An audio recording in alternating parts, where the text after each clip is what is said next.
They called him Alexander the Great, the man who conquered the world before he turned 33. His armies stretched from Greece to Egypt, from Persia to the edges of India. Wherever he went, cities bore his name, kings bowed to his might, and empires crumbled before his sword. Yet for all his triumphs, Alexander would one day learn that there is one enemy no mortal can defeat: death itself. It was in the city of Babylon that the mighty conqueror met his end. Once the heart of his empire's glory, it became the stage of his greatest lesson. Stricken with illness, Alexander lay weak on his bed, surrounded by the men who had followed him across continents, his loyal generals. The same warriors who had seen him ride fearlessly into battle now watched in silence as the invincible king struggled to breathe. Sensing the end drawing near, Alexander called for his generals to approach. With his voice frail yet filled with purpose,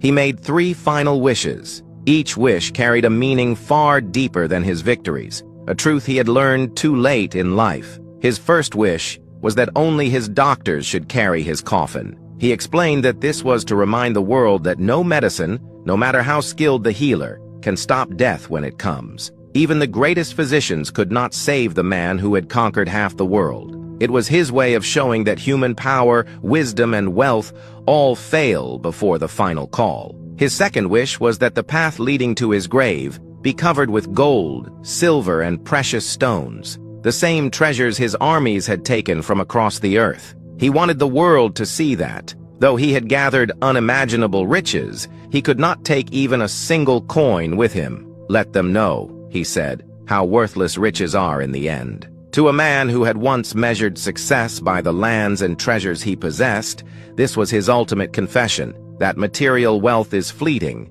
and life's true value cannot be counted in gold.